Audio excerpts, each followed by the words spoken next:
Hello, dear viewers. It's time for another art update or an art revisited where I look back on a piece that I did in the not so distant past and I analyze it, look back on it, share what my thoughts were in going over it, dear viewers, and the styles, the techniques that went into it. And if this takes off, I would love, love, love to make this sort of a more common occurrence. And for today's subject, we're not going to go back into the Elder Scrolls just yet. Today, we're going to focus on more of a real world location. Well, not even location, but an event. Growing up in Florida, you hear it all. You hear the tons of Florida man stories, the wild, the wacky, the woolly. But a lot of people in Florida, especially where I live in Jacksonville, might not know this story. Did you know that in 1901, the city of Jacksonville burned to the ground? It was a complete freak accident, and if we're being honest with ourselves, in the past, the city was kind of ready to burn as it was. The Jacksonville Fire happened in 1901, and it's the third largest and most devastating fire to have ever hit the United States, right after the Great Chicago Fire and the San Francisco earthquake and the subsequent fire. But it's a story, it's an event in history, and not just American history, but Florida history, Jacksonville history, that is surprising that not a lot of people know about. And if given the chance, I would definitely make a documentary about this. Now, to approach this particular painting is something that I actually really wanted to do for quite some time, but I just didn't know how to. Naturally, the first thing that came to mind was Pablo Picasso's Guernica, which already presents a chaotic situation, a chaotic period and point in time with an equally chaotic and downright horrifying painting as a result. But the idea of Picasso is definitely one that I'm going to revisit in the future because I already have a painting set up for that. But with the Jacksonville Fire, I wanted to do something different. I wanted to do something that captured the ethereal, the look back in history effect, the nature, the vibe, as you will. And I looked around at different artists that I admire, like Kandinsky, Picasso, Van Gogh, all these great artists that I've looked up to, and I've even spent last year researching, practicing their style, just to understand what's going on in their mind. Sorry, I'm a little stuffed up. I'm a little congested.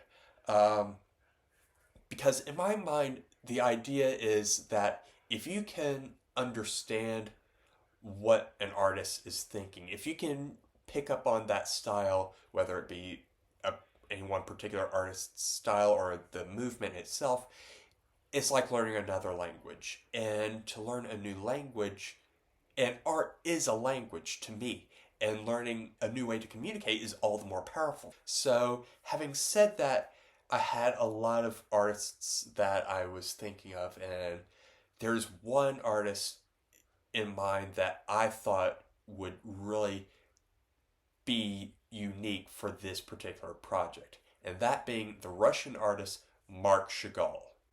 If you're not aware, Marc Chagall was a Jewish painter living in Russia, and he would later move to France, and I'm giving you a very rough summary.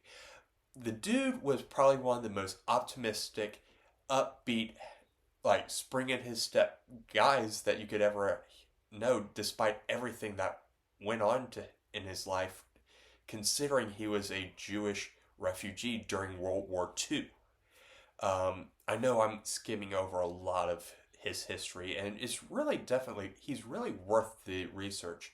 You can check out a lot of his paintings, the most notable being I in the Village. That's the one I was always raised with knowing that's the one that I recognize right off the top of my head.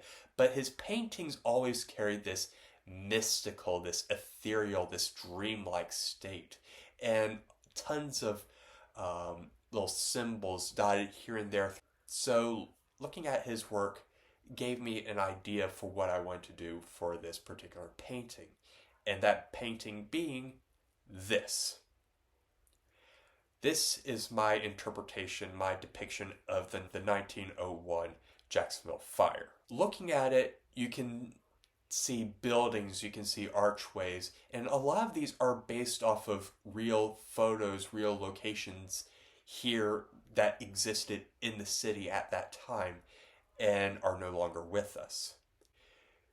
The bottom right corner of the piece actually features a rooftop from this photograph. I saw time and time again when researching the fire for this piece that I knew I had to put it in there, and it's probably one of my favorite parts of the whole piece.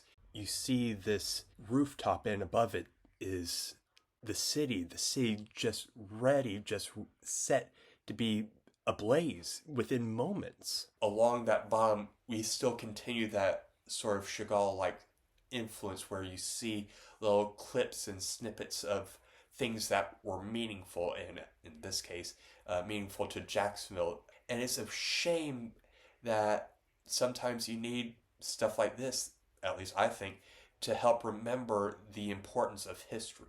The statue you see right dead in the middle is, in fact, a Confederate soldier. In the Jacksonville downtown area, there's a location, it's called Hemming Plaza, and it had there for a number of years, this Confederate statue, and it was naturally removed because of the backlash to Southern's Confederate monuments and memorials. And I can understand that. I can completely understand why people wanted to take the statue down. But this statue was one of the very few things in this city that was left standing in the aftermath of this fire. For miles, nothing was left but charred remains of buildings and ash and dust. And it became almost like a landmark, a gathering point for survivors to meet with their loved ones. And to know that part of history is gone, I would have at least tried to have saved it, put it in a museum, but I don't know what happened to it. And that's really upsetting to me because I feel that's a part of our history that deserves to be remembered. It's one of the few times I've actually worked with oil. Well, oil and acrylic. I didn't actually mix the two. It was more like I put acrylic on top of oil, or maybe oil on top of acrylic, which come to later find out you're not supposed to do. So learn from me, you're not supposed to do that because oil takes a really long time to dry. Another aspect of this piece that I really, looking back on it, that I loved was the sky. I wanted to capture that hell, the disaster, the feel of hopelessness. And to do that, I started mixing greens with reds and purples and oranges, all these colors that you wouldn't normally mix together, but I felt really highlighted the total disaster, the absolute madness that must have been felt during this whole ordeal. The fire itself only claimed the lives of 7 people. It did about $15 million in damage, of which only $5 million was actually covered. The amazing thing was how quickly the city of Jacksonville actually rebuilt after this disaster. It burned one day, and very next day, the city was already being rebuilt. Bigger, better, newer. And that is something you have to admire for a city that basically was all but wiped out. I might not have captured Chagall's style, but there's still plenty of this piece that I fully enjoy. seeing a dead, decrepit tree slowly rise above the ruins of a city, slowly being engulfed by the flames of madness and chaos. Even the water wasn't safe. Even jumping in the river at the time was not safe, because back then not everybody knew how to swim, and that's where the official death toll for this disaster came from, was from trying to escape the fire, escape the smoke, the heat, the flames, and jump into the water. And a lot of them did not know how to swim. So fortunately, a large portion of these citizens were able to be rescued, but unfortunately not everybody. And it's this painting that's dedicated to them and to the event itself. It's meant to remind people of a history that's meant to be remembered. It's meant to look back on and to say, what happened? What was it like? What nightmare did they go through? And I hope that I captured that. But what do you, dear viewers, think? Do you think I captured the idea of this fire well? Or do you think I should do some more? I'm always open to criticism. I'm always open to critiques. Your thoughts, outlooks, opinions, please let me know. Please, please, please let me know. I always want to do better. I want to do better. I want to improve my craft. I want to do the best that I can do. And if you know anything about this fire, please let me know. I would love to learn more about this. I love history. I love any part of it, and especially the stories that don't get the widespread recognition, which is something we will be returning to in the very near, which is something we will definitely be returning to in the very near future. I have another painting, and like I said, one that will be based off of Picasso in Guernica. But I hope I captured the aesthetic, the style, the feel of a Chagall.